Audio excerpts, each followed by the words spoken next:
Streaming. Hi, everybody. Let me hit the social media real quick and get this going. Thanks for stopping by. If you're already here.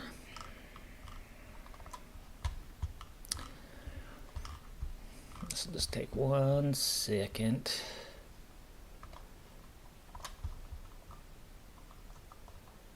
Didn't spell update right.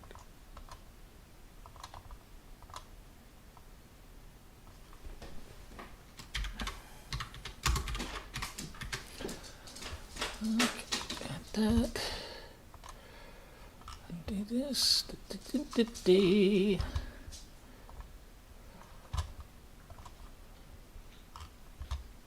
go. All right.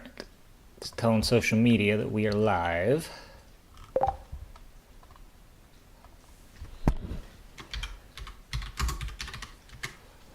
And we'll start.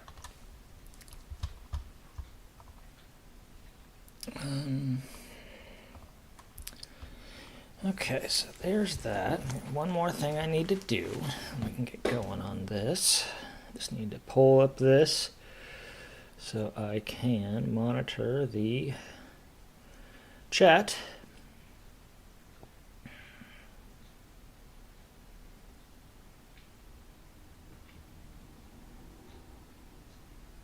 Oh my goodness, what's going on here?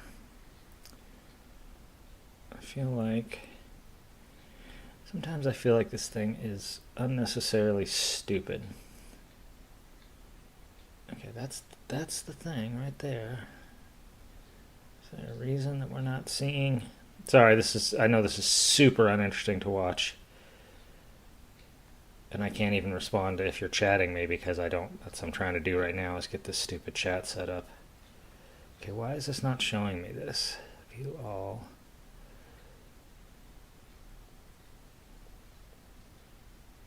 No, that's not it. Oh my goodness.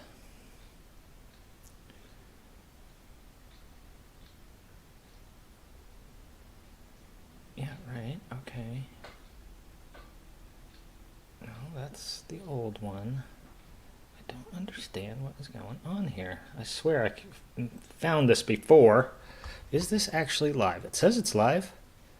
It says it's live, okay.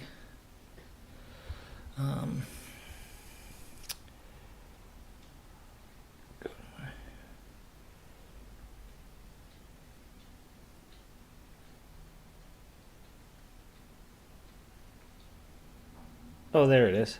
I don't know why YouTube sometimes is so fucking stupid. Hi, Fiona. I don't think if we've met before, I don't remember. I apologize if I've forgotten you. Maybe you're from Blue Sky or Mastodon. Welcome. Thanks for coming. If this is your first time, and if we've met before in a stream or elsewhere and I've forgotten you, I really apologize. Good to hear. Okay, yeah. Sometimes I get my audio messed up, which it's good that you could hear me. Okay, sorry. I just want to type a chat message. Say hello. Oops. There we go. Say hello or ask questions as needed. And I'm going to pin that to the top. Pin message. Okay, we're ready to go. Follow on Masto. Okay, well, great. Well, it's good to meet you here. This is actually a really good way. I mean, if you message me on Masto or at me or whatever, respond to one of my posts, I promise I will definitely interact with you and be a fun and chill dude there as well. But this is a great way to do it because here, look at this is still playing. You have I wouldn't say my undivided attention because my attention is somewhat divided with this. But you have a lot of it. There's usually, I like my popular streams, I get half a dozen. Oh yeah, cool. No, if you need to bail after 20 minutes or an hour or whatever, or the whole thing only lasts an hour, 10 minutes, whatever, I totally understand. Trying to find the time that works for everybody on streaming it's a fool's errand. So that's why I actually do it on the middle of a Wednesday, my time, because it's convenient for me. So Okay, so let's get going on this. This is track 8, I want to say, on the album. Or 9, 10, 11, 12. This is track 9 on the album. It is called Practical Metaphysics and Applied Esoterica. Let's go ahead and play some of it.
Part of me is tempted to just play the whole track, but, you know, obviously you can listen to it at any time in its finished version on Bandcamp or Ampwall. The album is on Ampwall as well.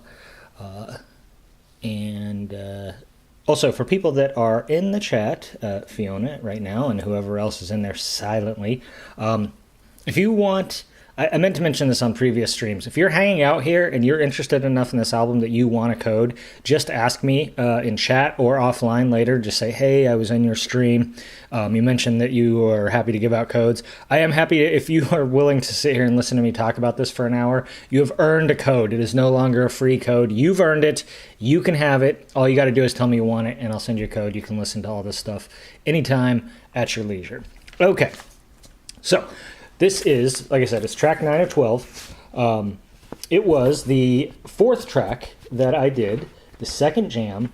So if you've been following along with these for a while, you know that the first 2 tracks I did sort of slightly different method, which I would kind of classify as my old method, where I would take an idea or a sample, a riff, a loop, whatever, some sort of kernel, if you will, and just sit with it.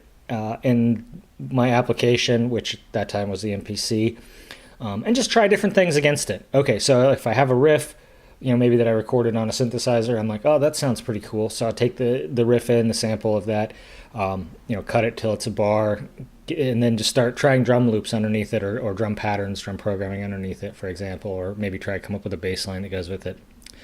And just kind of try pieces like that one at a time until I find something that works. Okay, so that's the old way. So the new way, and I've, again, covered this in previous ones, but just to bring everyone up to speed, is to take my this sort of little core setup, which in this case was Hydrosynth, O-Coast, Strega, and the Drum Brute, and I think also... no, on that one, I think that was pretty much it on this one. O-Coast, the Hydrosynth. Yeah, because this was still... oh, and this one also, so even from the beginning, I was already... I added the Micro Brute, or Mini Brute, rather, Mini Brute 2S to this one. So this one's the Strega and O-Coast, the Hydrosynth, the Drum Brute Impact, and then also the Mini Brute 2, Mini Brute 2S. This is an E minor. It's at 91 BPM from a practical thing. So the chords are, it's an E minor sus4 chord. So I guess that's maybe not a minor chord anymore, since the part that makes it minor is now sus, the sus4. So it's an E sus4 chord, and then the C major chord, and then B minor, and then E minor, like an octave up, and not the sus, just the E minor to complete the sequence. This one I had a pretty strong, it came together, I have a note here, it came together fast. So this was early on in my sort of the jam section of this. And so I was really feeling this new method. This was literally the second one I did. The first one I was like, oh yeah, that worked pretty well. I feel good about what came out of it. And this one was kind of the same way. I just was excited about the possibilities of that setup and the way that was doing. And so what I was doing is I just was doing, it was all live, all in real time. So I got everything set up and running, got a sequence going at 91 BPM, and just started, like, for example, on the drum machine, as it's running, creating a pattern. Okay, that pattern sounds cool. So now while that's going, I go to the next thing and make a pattern on that. Okay, that worked or didn't work, and then next thing, etc. So it's not wildly dissimilar from the other methodology, but it's a real-time process. It's an improvisation. It's all happening in real time. I'm not stopping to reflect. I'm switching back and forth between things. And then when I get some things going that I like, I'm just jamming it in real time, improvising with it, letting it play, running the knobs, making changes, etc. Okay, so I did 2 recordings.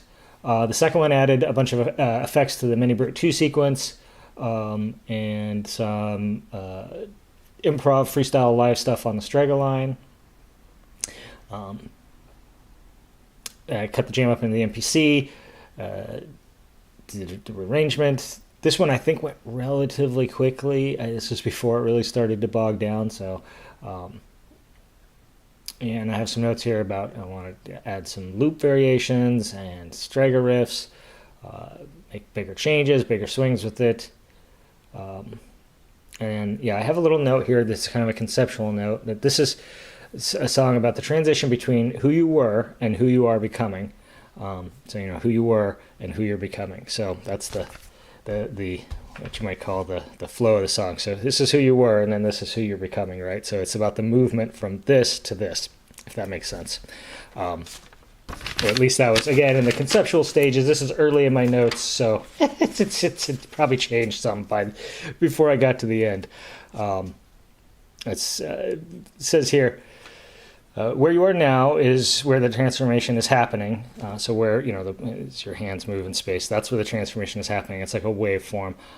You think of yourself as being concrete, static, and stable, but you're always in motion and always in a process of change. And so this song is about the process of transformation and change, and how to sort of, how to, like, it's a practical guide, even though it says practical in the thing. It's obviously just an psychedelic electronic music track, so it's not terribly practical as a guide, but that's what it's about. That's what it's conceptually about, is the process of changing from one thing to another via psychedelic and or occult experiences. It's my personal belief that a lot of occult/magic experiences are self-hypnosis of some kind or another, a deliberate alteration of your mental state in order to bring on different states of consciousness in which you can experience reality in a different way. And so, so this is about the practical applications of that, how to change your mind. I knew early on that I had a strong conception that I wanted to do a bunch of weird, chanty, layered vocals, and I wanted them to sort of surround and move around and be constantly transforming, and this sort of weird, whispered, Spangle-like, if you're familiar with that artist, vocal thing that goes through it. And I will be honest with you, I do not feel like I fully succeeded in making what I had in my head a reality. However, hold on, sorry, that's some obnoxious noise. I got some pings from notifications on my browser. Sorry about that. But yeah, I did not successfully create what I was attempting to create. What I heard in my head was not what kind of came out. However, I did think that what came out was pretty cool. And maybe actually that is a good place to start. So this one, if you've followed along with a couple of these at this point, more than one of these, let's say, you might realize looking at this track that this is on the more elaborate side for me. So it's 37 tracks used, many of them with multiple elements in here. Like all of these vocal element tracks, most of them I should say, have more than one thing going on. Like here it's not just one sample or whatever, it's a sample that's cut up, or it's multiple samples, or it's a drum rack, or it's parts that I built elsewhere and then imported into this. Yeah, right. Wait, Fiona, yes, it is explicitly like some occult systems are explicit about that. And others would argue, I think, that they are making some sort of real alteration of consensus reality or whatever. And, and if you believe that, that's totally fine. I'm not a believer in that way, but I do believe that your own perceptions are, the self-mediated, we all mediate reality through our own senses and mental constructs and whatever. And arguing that something isn't happening externally is kind of immaterial for the most part. If someone believes something is happening and can't be moved off of that, then effectively for them, it is happening. So I don't know. It's interesting. And I am fascinated with this stuff. That's, again, was really the inspiration behind the album. Okay, so let's look at some of these vocal lines. Let's just start with this one. I don't know. This one should probably be in this. You see it says Vox group here. But I'm sure I had some reason related to mixing or whatever. Oh, I see why. Even though these are Vox, these are serving as hi-hats. So that is just me going...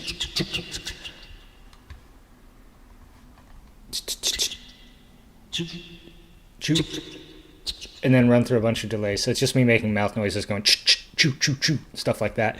It goes through my channel strip, and then a delay, and then a phaser particle alliance, which is a preset that came with Ableton. So it's like a short little 16th note delay that is actually, it's a little uneven in stereo, so it gives kind of an interesting stereo effect, and then some phaser.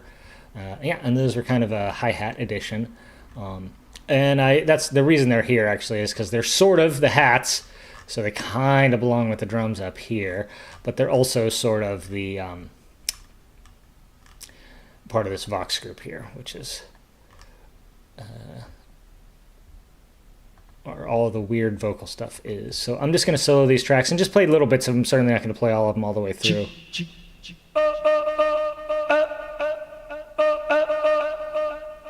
And this, again, that's me.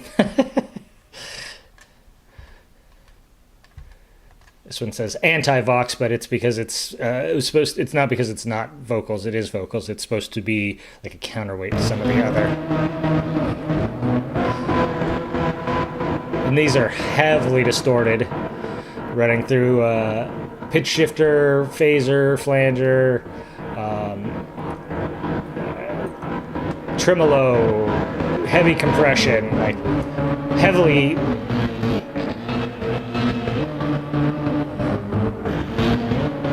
Yeah, that's pretty weird stuff, man. And then this one is. So this one I recorded on cassette. I think it was actually this little micro cassette recorder is what I used to record these vocal parts.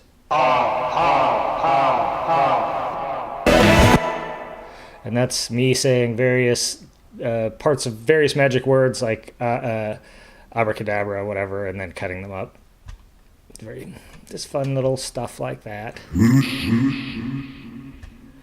This is more different magic words. I think also recorded on a cassette and manipulated. So if you're a hacker kind of person, you probably recognize that magic word and understand the context of that.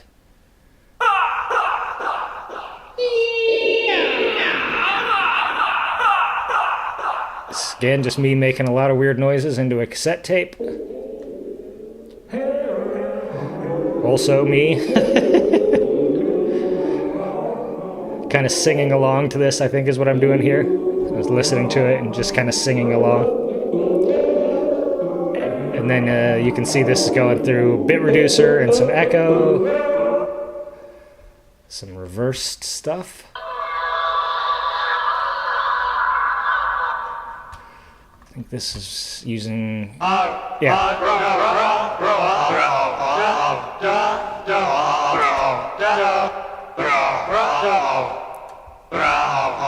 So that's me talking again, this time I believe through a comb filter, probably in modular, since I don't have a comb filter that it's easy to run my voice through in software that I can think of. I mean, I probably do, I just don't.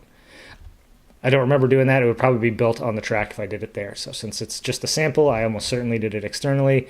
I have a comb filter in the modular, so it's probably in modular. Here's sort of the main vocal track. This I'm actually, so this vocal track here, this was the one that I built initially for it. So this was built in, some of them, both, Fiona. Some of them were sampled elsewhere. Some of them I recorded directly into the DAW. A lot of times, like I said, I recorded them onto a cassette tape. There's another... one of my cassette players died. Otherwise, it would also be sitting on my desk here. It's not too far away, but there's no point in getting it just to show you. Oh, look, here's a dead cassette tape, cassette player. It's a stereo. This is a micro cassette player, and it's mono, and the other one is a stereo cassette player that uses regular cassettes, but it's also handheld. I did some of the vocals in that. So some of them I recorded onto the tape and then into the DAW. Some of them I recorded on modular, which you can maybe just see over here. And then, dump those into the DAW, and some of them I recorded directly into the DAW. And some of them I built in MPC, which is what I was just about to say. So this layer here is this is the first one when I was still in MPC. So the first half of these tracks was in MPC, and then I moved them all to Ableton in April of last year and finished them by May of this year. So they spent about a year before, and a year in the MPC and a year in the DAW. But yeah, this is the initial track.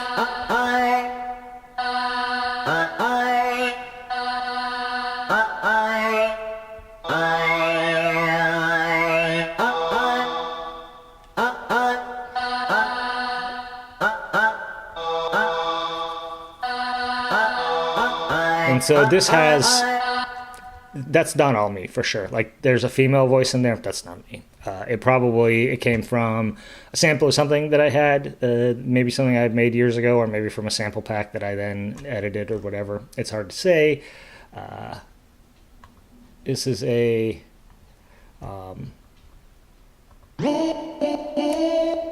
Pigments patch.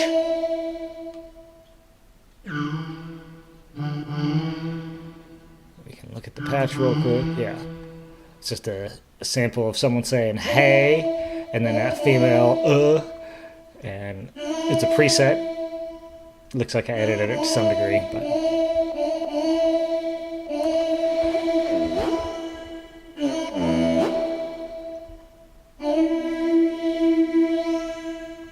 And then, I won't subject you to this too much, but, it's part of the track.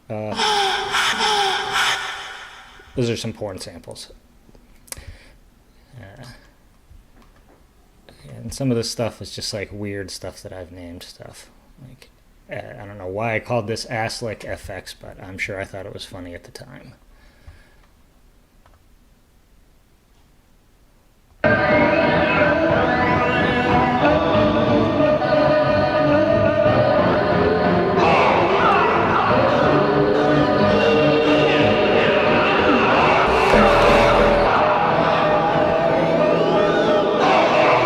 So that's like some, I recorded this externally, I think, or maybe even in the DAW, and it says reverse FX1. So what I was doing is reversing a reverb, recorded some reverb with the track reversed, and then flipped the reverb back around to give it kind of that sucking effect that you get with reverse reverb, where it's like kind of a thing. Seems like this is, oh, and you know what? I see now. So these are actually, I didn't use these tracks here. This one, this must have been something I was experimenting with that didn't work out, or I cut it up further. Oh, I see, right here. Okay, so these pieces here, these three here are some kind of, again, reverse effects I was doing, like flip the track backwards, run it through a delay or reverb, record just the reverb effects, then flip it back around, and you get these, you know, so instead of something going bang and then a reverb trail, it goes and then the bang. So it gives this kind of sucking lead-in effect to things. So what I did is looks like 3 different versions of reverse effects, and then I took them here and cut them into this track here. And you can kind of see what I mean by those sort of lead-in sucking sounds.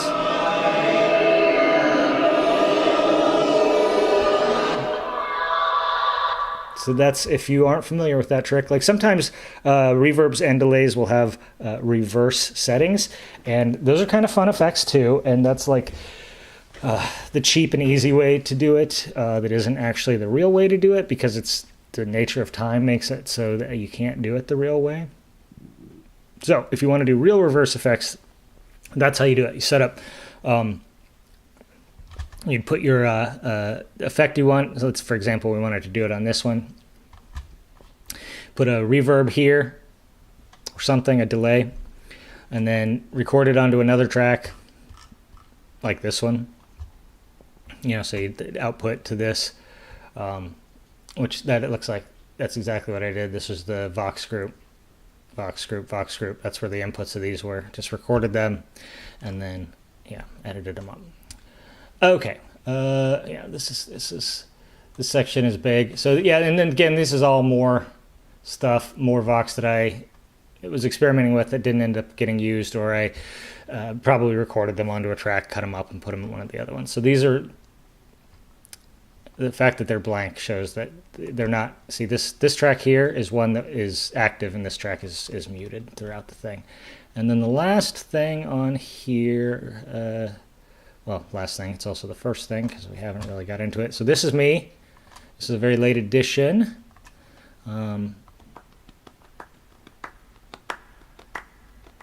That's me clapping along into the same microphone that I'm currently speaking into. And I moved my hands around as I was doing it. So some are over here and some over here. But all in rhythm to the track. And to give some air into the track, some room sound and whatnot, and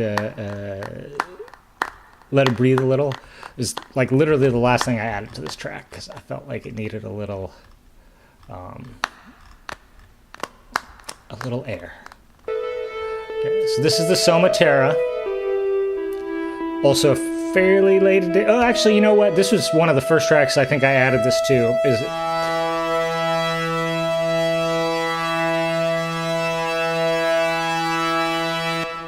I felt like it was missing something, and Somatera decided what I did, added to make it work. So I actually played this live. It's barely edited, just a couple. Took this snippet, cut some sections out, but yeah, and maybe like did a join here. There's a little segment. But yeah, so that's a pretty typical. And you probably recognize that as one of the main melodic elements.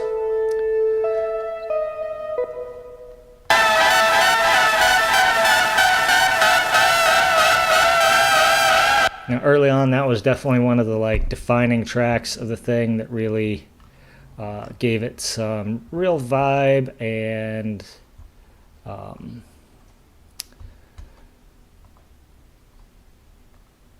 just really made me feel like I had something here. Sorry, I'm looking. I swear I thought I used a vocoder on some of these, but it might have, I either took it off or it got integrated into the thing too, is also a possibility. So this is the Mini Brute 2 sequence, kind of an acid sequence.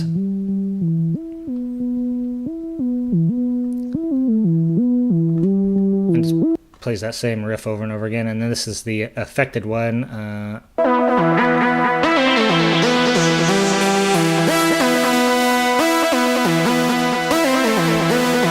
It's got a bunch of spring reverb and PT 2399 dirty delay. Yeah, okay, so then the harmonics of this, it says harmonic series. So this is actually support for the chords, which are, well, it's actually, I'm sorry, it's a replacement for the chords. So here we got the chord sequence. This is Hydrasynth.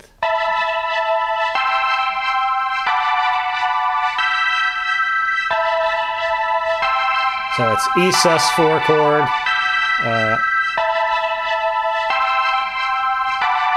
C major, B minor, and then E minor. And then, so that's the chord sequence. This is just more of the same. It's literally the same loop. And then, because I got bored of hearing the same chord loop over and over, what I did is recreate the chords with sort of what you might call an orchestral style arrangement.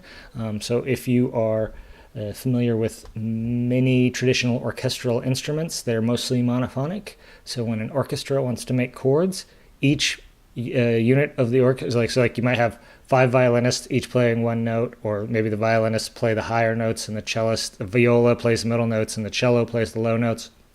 And that's how you get your chords, right? So that's what we did here.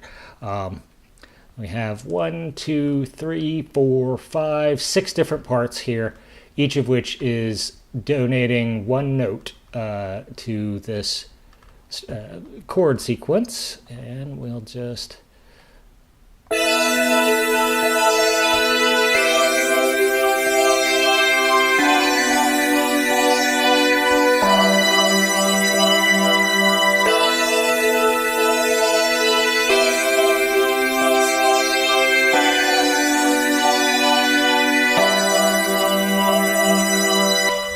right? Okay, so the top one here is, it looks like Drift synth. So the Drift is a Ableton native synth. Then we have a Microfreak patch. Then the Wave Station. Let's see. So I almost always use Wave Station. Yep, this is a preset, Vectorist from Card One. So if you buy this Wave Station plugin from Korg, I think it's normally $100. You can frequently get it for $50. I bought it for $50. It comes with basically every preset that Korg ever released for the Wave Station, so that's kind of fun. And it's a real motherfucker to program this thing, so presets are good. And then K4 patch here, Andromeda. Oh, here, let's see what the Wave Station patch sounds like on its own. Sounds like pretty typical Wave Station patch, right? Lots of complexity there. A K4 patch called Andromeda. A Pigment string patch. A preset, Solarium string. And then the last level is doubling the Pigments. So it's playing the same thing that Pigments is playing, but it's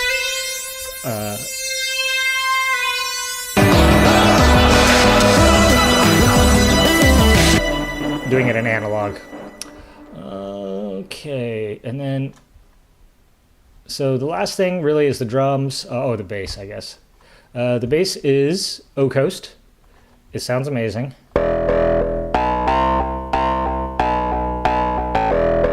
It sounds so good. So I ran it through this warm tube effect, which definitely adds a little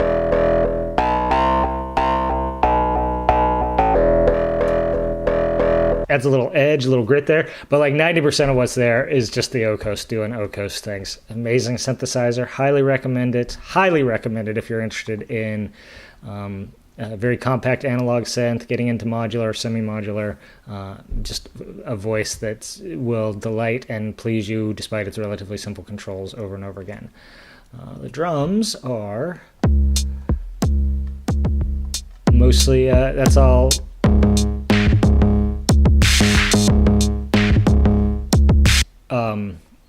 the drum brute impact, and then there's also on certain parts I swap out the real drums for this heavily affected thing here. This drums run through the panharmonium and modular is what that is. So and it's mostly layered with the regular drums, so you just get like a weird like frothy effect on them at times. Yeah, you may or may not even pick up on it. Yeah, and that's pretty much it for this track. So like I said, this is a pretty complex one. It's got a lot of stuff going on, so much so that I even kind of forgot like what I was doing with some of these. But this one, I was working on this one till the very end. It was one of the very last ones that I finished. And like I said, I'm not sure I got it 100% of the way where I wanted it to, but I am happy about where it ended up. So it all worked out. Did you have anyone have any questions on this? I'm going to go ahead and pull up the other one, but I should still be able to answer questions you have. And if I need to pull it up to answer a question, I will. Don't save the changes. So the other track we're looking at today is the next track on the album. This would be track 10. This one's called The Sound of Magick. The title is a reference to, again, ritual magic, the occult practices, whatever. But also, Sound of Music. I just thought that was funny. It amused me. Because I sometimes, in many ways, am still a child. So what are you going to do? But yeah, let's go ahead and listen to this track.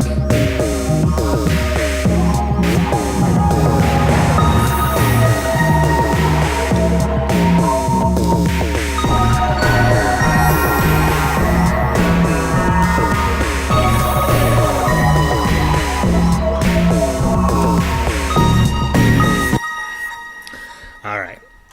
Again, if you want to hear the whole track, by all means, go to Bandcamp. I would give it a listen. So again, this is the drums are Mini Brute, not Mini Brute, Drum Brute Impact, Arturia Drum Brute Impact, which is a killer analog drum machine that you can get for like less. Well, you can get it for like $200 used, maybe a little less if you find someone who's disenchanted with it. I think it's like $300 new. It is still available new. Excellent drum machine.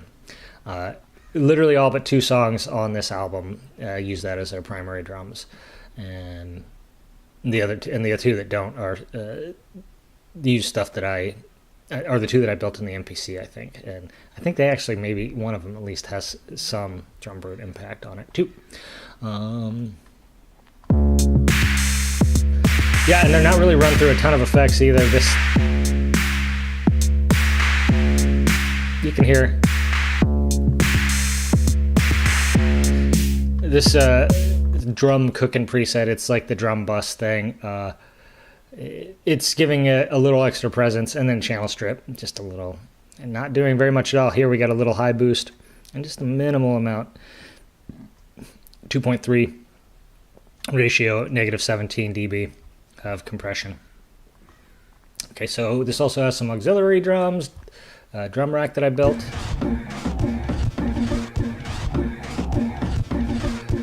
And these layer the main drums.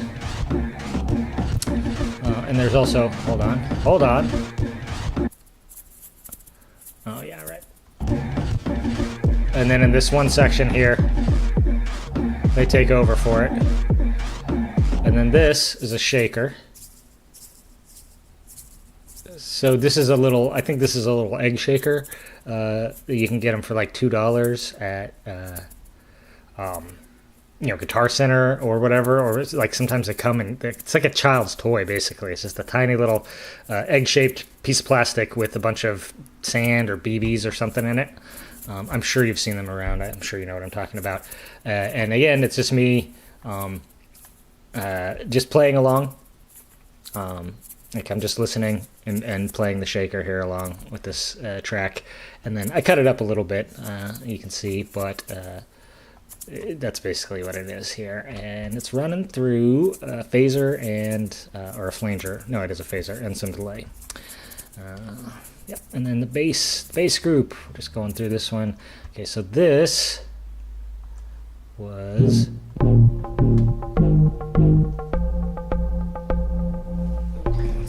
Let's check the book. I didn't check the book for anything on this shit. That's a nice sounding bass line. It might be Okos too. Okay, so this one. This track is at 103 BPM. It's D sharp Phrygian. Phrygian. Uses the 1, 4, and 5 chords. So again, it's in Phrygian though, so those are going to be weird chords. I have to look up and see what they are. Probably written down somewhere, but you can figure it out yourself. It says organ bass 1. So I think this is actually this bass sound is actually from the I think it's from the MPC. It's one of the MPC like soft synths that comes with it. It's organ bass 1, so it's supposed to be essentially their take on that famous M1 bass patch, or organ patch rather, that gets used in a lot of house music as bass. Then this is Micro Freak layering it up. And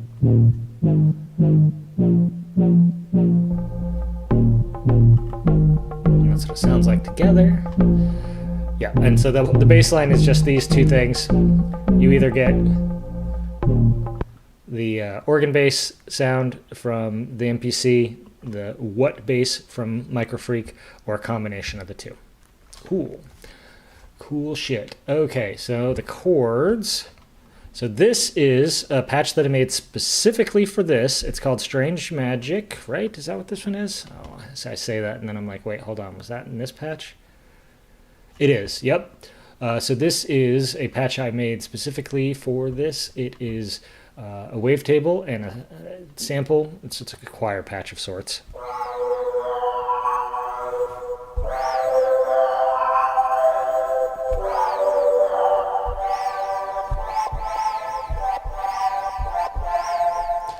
That's what it sounds like on its own.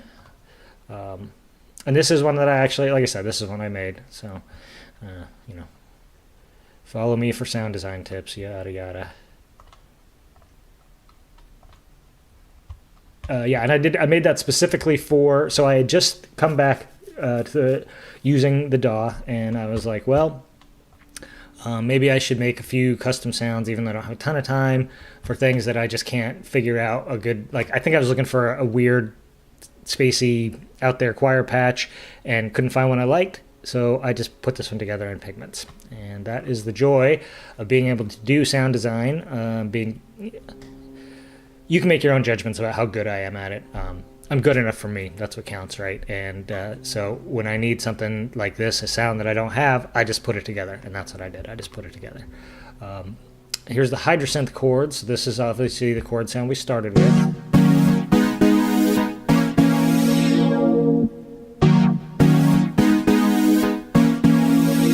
It's a pretty simple chord sequence. Here's some wave station chords on the outro.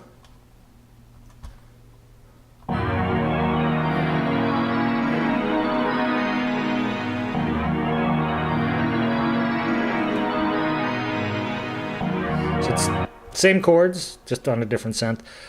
This one actually, not that it really matters that much, but I have this same plugin on my iPad and on my, in my DAW.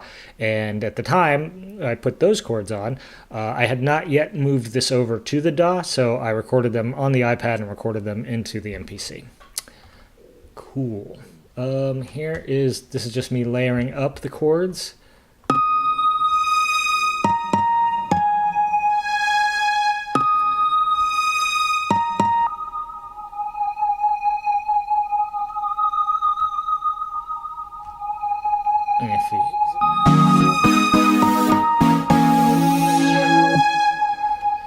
Like such, right?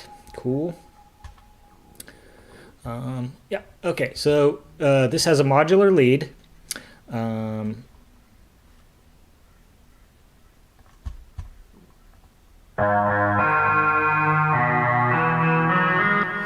So So that's a patch that I built in Modular. There's an entire page here. It's a sine wave. It is that I did some. So there's a wave shaping trick you can do where you make a bunch of variations of a waveform.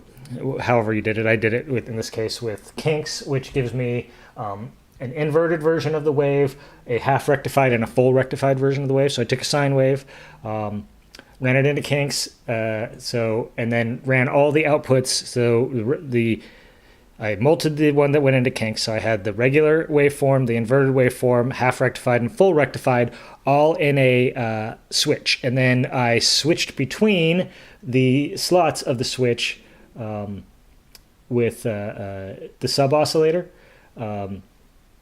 which is audio speed but an octave down. And it's a square wave, right? So it's a very fast switch is what it's like, a very fast gate that just goes on and off, on and off, on and off, but at audio rate.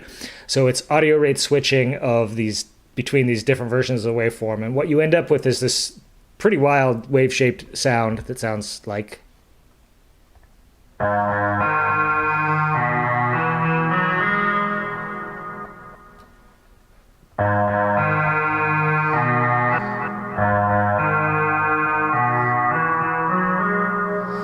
So, right.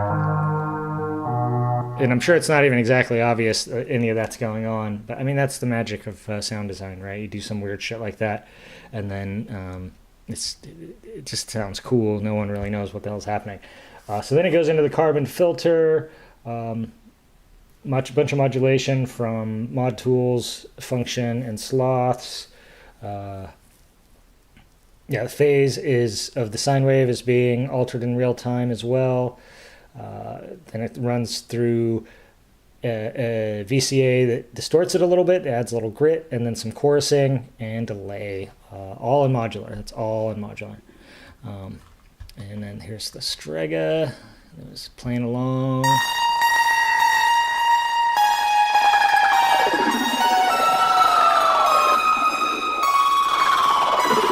And so that part was part of the original improv jam, whatever you want to call it.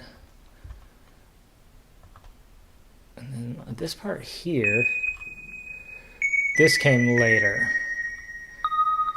This is me feeling like there was not enough like melody in the song, and so once I had it in the DAW, I made this part, and it's that sound you just heard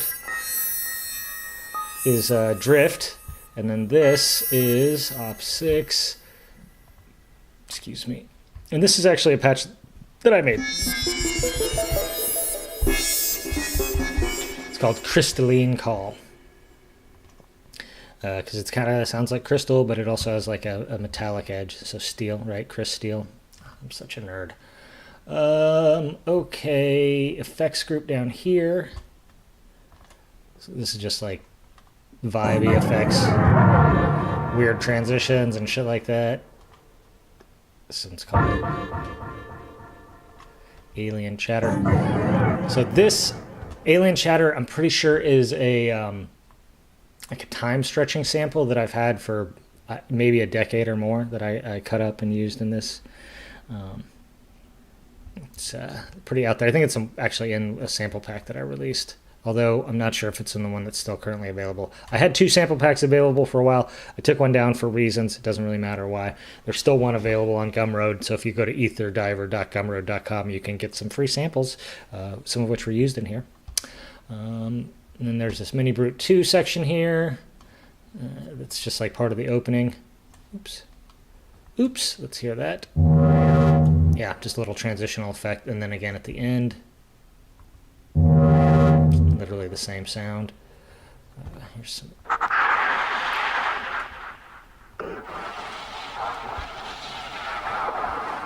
Just weird transitional sounds and effects in this.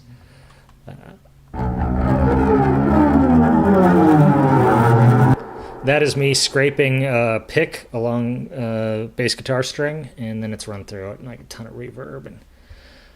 Oh, I guess it's just a ton of reverb and distortion mostly just reverb on the bus actually. And then This is something from the Micro Freak. What is this? The music freaks me out. Oh, no, it's not. This is a sample from, it's a sample from Lair of the White Worm. Don't tell anybody. Shh. It's a Ken Russell movie from the 70s. The music freaks me out. I repitched it, ran it through a bunch of effects, and made a minor edit. There's someone's name in there, Kevin.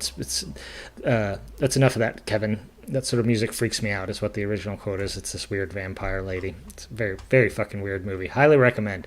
And yeah, that's it. And we have literally gone through the entire track. Relatively compact one here. It's only 26 tracks, even with one dedicated to the sample and more dedicated to just these little transitional effects and all that. Yeah. And that is pretty much it for the Sound of Magick. Like I said, it was inspired. The name, came from this little play on words. And the other interesting thing about this one, maybe it's interesting, hopefully it's interesting, is this almost was a lost track because I really love this one. This is one of my favorites of the original batch, but I have pretty severe ADHD. It's largely untreated unless you count me using unreal amounts of caffeine as treatment, self-medication. And it leads me to sometimes do stupid things. I also tend to smoke a lot of weed when I'm working on music.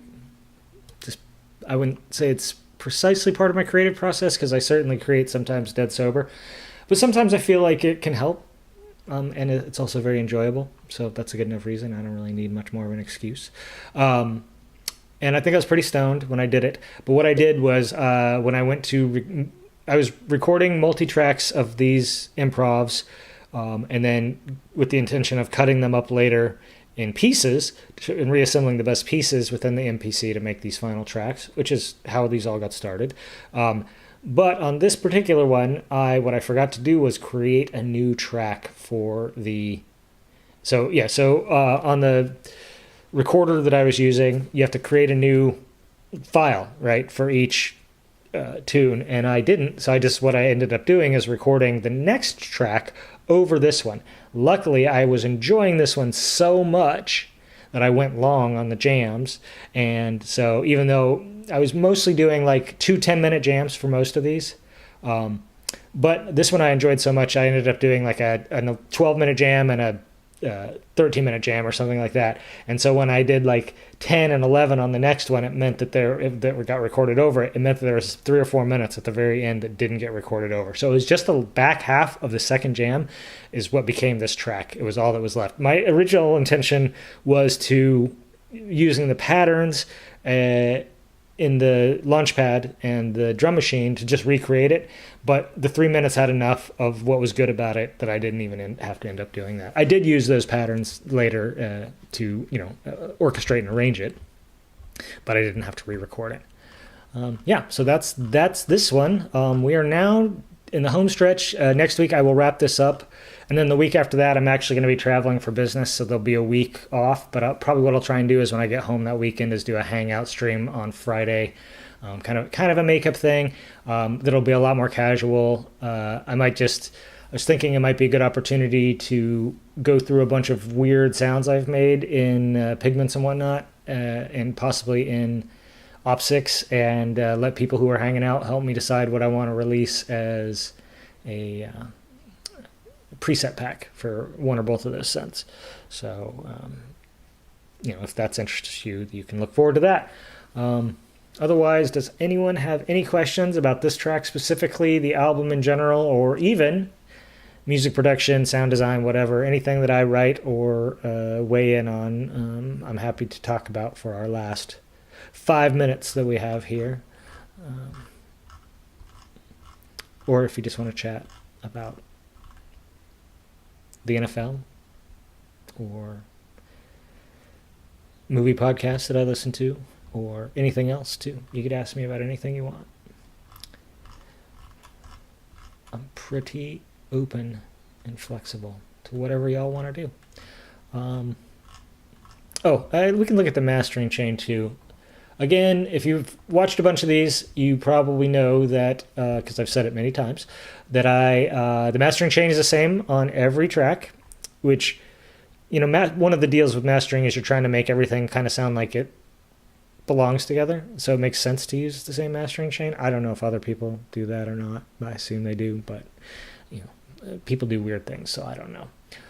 One of the ways for me to make it sound like it all goes together is to use the same mastering chain. And once again, I think what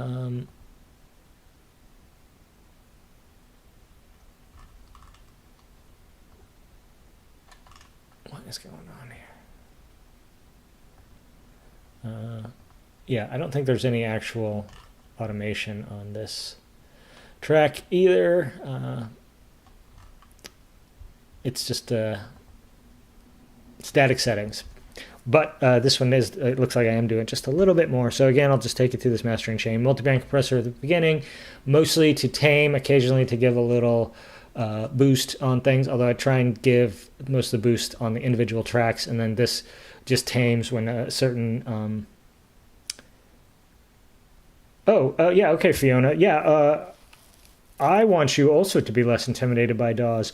So what I would say for that, the best way to be less intimidated by DAWs is, first of all, just realize that it's fine. Whatever you know is fine. Something that is not apparent, I think, when you're just getting started is there isn't really a right way to do most things, or rather there are so many right ways that you almost can't go wrong. If what you are doing is working for you, it's the right way. If what you're doing is not working for you, okay, sure, then you need to find a different way. But you definitely should not get hung up on, how do the pros do it? Is this the right way to do this? Am I using enough tracks? Am I using too many tracks? Should everything be on its own track? Is it okay if I combine things on tracks? Should I use this device or this device? It doesn't fucking matter. It does not matter. You can do whatever you want. As a matter of fact, part of what determines your sound and your own unique take on music is going to be how you are using the tool, okay? If we all use the tool the same way, we would all sound a lot more like each other. The DAW is an instrument, and it's also a platform and an environment, but it is an instrument, and that means that your own unique expression of that instrument that's all good. That's all good. So then the other thing I would say to be intimidated is learn a little bit at a time. Don't try and take the whole fucking thing in. It's too much to take in at once. So for example, I'm talking about this mastering chain right now. Don't worry about that. Don't worry about mastering or mixing or any of that shit right now. If you're still like trying to figure out how to use DAW to make a track, focus on that. Focus on using a small subset of the tools, maybe one synthesizer inside of your DAW if you have a soft synth in your DAW. I don't know what DAW you're using.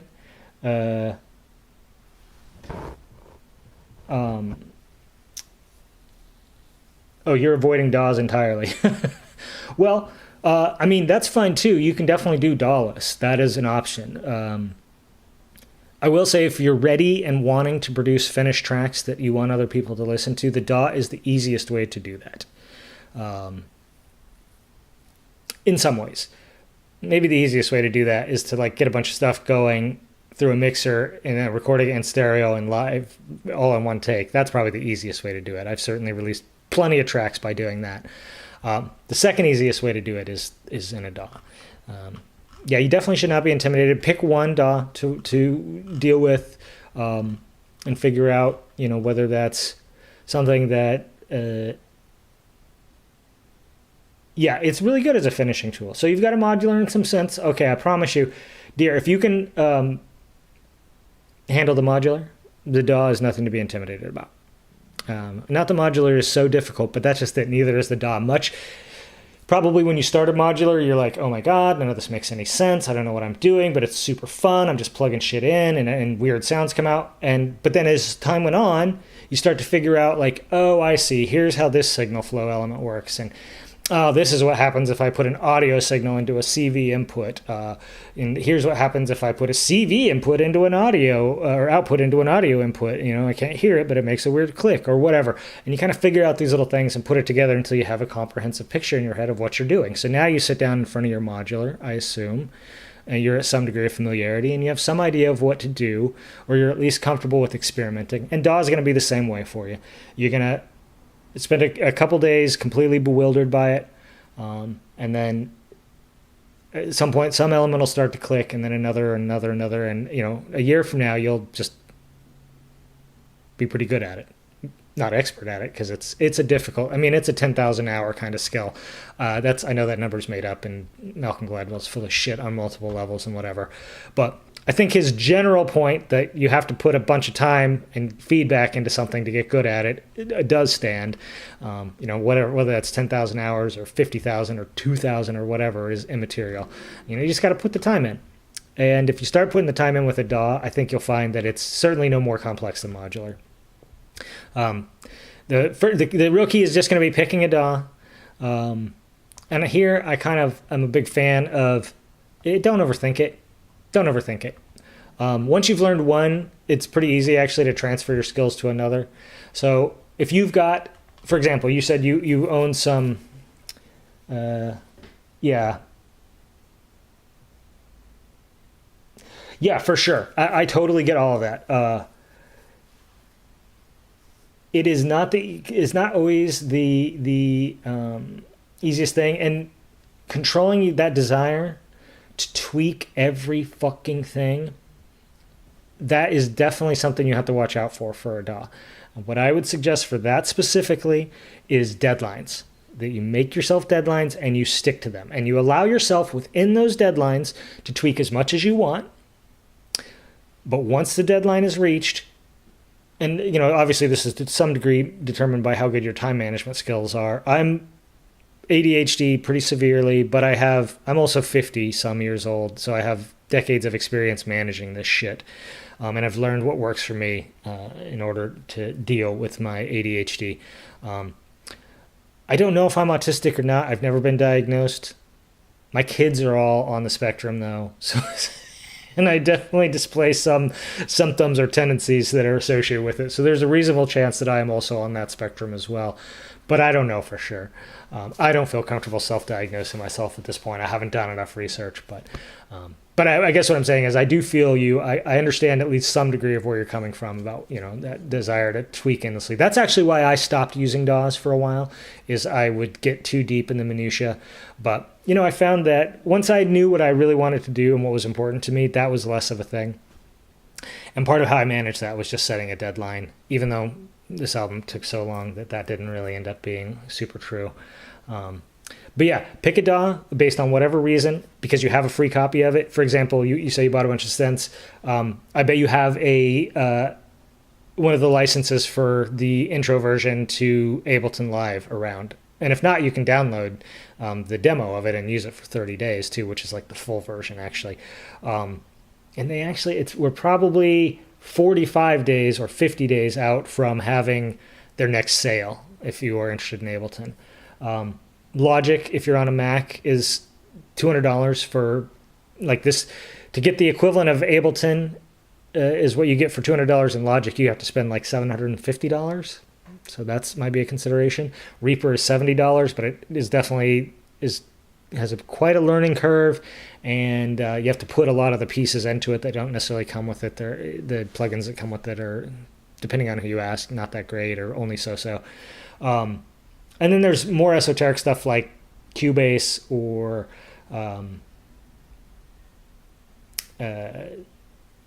what's even else is out there? Pro Tools, if you're working in the industry, for example, it's good to know Pro Tools. Yeah, right. Yeah, exactly. That's exactly what I'm talking about. You just say, Bitwig, that's the other one. Bitwig's an option. And yeah, if you know someone who can teach you shit, like that's why I ended up with Ableton, is my production partner used Ableton. And he was like, I was like, yeah, I'm thinking about doing this again. I'm trying to get back into it. what do you think? And he was like, yeah, let me give you an intro copy to Ableton and get going on that, and I'll teach you how to use it. And he did, and I was like, okay, yes, this is something I need to get. And so that's where I'm at. So that's how I ended up in Ableton. Having someone to teach me the basics and then answer questions when I got stuck. And now at this point, he asks me questions as much as I ask him questions, because I'm 5 years in. He's 15 years in, but it's that deep of a program. You're going to learn things that other people don't know, and vice versa. It's just the way it is.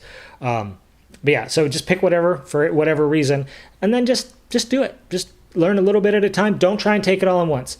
Like, for example, like maybe your first couple sessions with it, just work with audio files. Don't worry about the MIDI, or just work with MIDI and don't worry about the audio.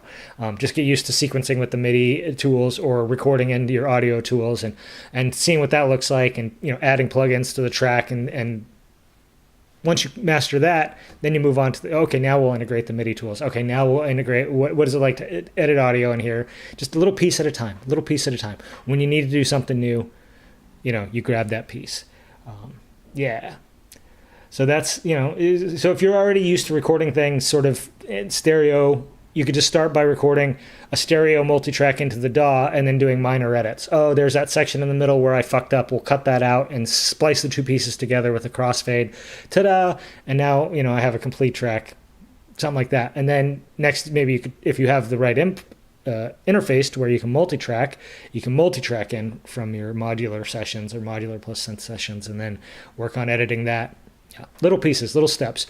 2 years ago, I didn't know anything about mixing and mastering, and now I'm okay at that. 2 years before that, I had barely laid hands on a soft synth. 2 years before that, I had barely laid hands on a DAW. So, it comes pretty quick. And again, if you can handle modular, you can definitely handle a DAW.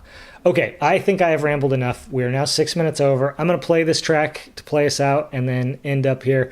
Fiona, if you have more questions, I would love to talk to you about this is more on Mastodon. Hit me up over there and we can continue this discussion.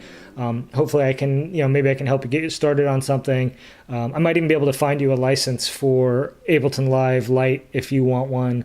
I might have one, and if not, someone I know probably has one, because they come with all kinds of software and hardware that you buy. It comes with a free license. So, and if you end up on Logic or something like that, then if and when I'm ready to expand my horizons, maybe you'll be telling me some tips and tricks.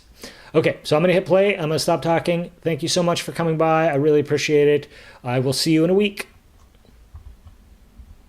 Oh, shit. I'm glad. Let's try that again.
Good music freaks me out.